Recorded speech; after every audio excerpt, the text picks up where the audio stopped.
Hi, my name is Bill St. Pierre. I own and operate St. Pierre Woodworking and Sawmill here in Floyd, Virginia. This is my solar kiln that I had put up about 2 years ago. It's one of the 2 kilns I have here on the property. I have a dehumidifying kiln as well. I also have an air drying shed where some people don't like their lumber kiln dried. They prefer it being solar dried or just air dried. So this is the Virginia Tech solar kiln that I built, and let me show you inside. So this here is a solar kiln. All the wood in here is dried by the sun. It's got 3 fans operating up above, which keeps the airflow going, which is very important for any kiln. Probably more than 50% of the drying process is good airflow rather than just heat. In this kiln right now, it's probably 65 degrees outside. Inside temperature of the kiln is 111 degrees. Some people think that that's too hot for the wood, but you got to remember with a solar kiln, at night the wood it cools down and it kind of lets it go back and kind of relax a little bit, and then during the day again it gets back warm again. So that's the beauty of the solar kiln. It does dry the wood a little bit slower, but it definitely doesn't put the shock into the wood like the dehumidifying kilns will. Right now I've got a lot of walnut in here.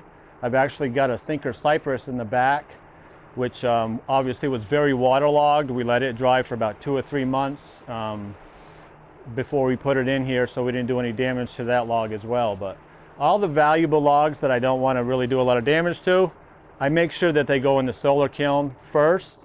I'll get them down to about right around 30% moisture content, and then I'll put them in the dehumidifying kiln and knock the temperature up to about 130 degrees. This kiln was designed by Virginia Tech. They were about probably 20 to 30 years in the making on this kiln. A lot of factors that kind of go into it. The pitch of the roof, depending on where you are in the country or in the world, at that matter.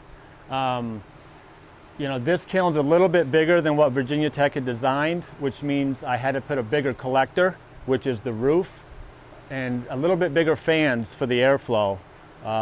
It's very well insulated. I have backup heat in it. In the floor, which runs off my outdoor wood stove, which I've never had to turn on. I mean, even during the winter months when it gets down around 20 degrees, if the sun's out, this kiln will still operate at close to 100 degrees during the day.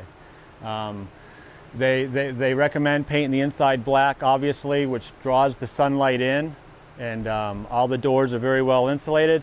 And I don't even have it that tight. You know, I try to keep a little bit of airflow because otherwise the moisture builds up inside the building. So having the doors cracked a little bit and having gaps around the collector isn't a big deal. You know, you can really get it hot in there, and I think that little bit of airflow is actually helping it with the gaps and stuff. But it works really good. I'm real happy with it. There's actually a class you can take every April at Virginia Tech. And they kind of go through the drying process with you and how to dry lumber and also how to build the kiln.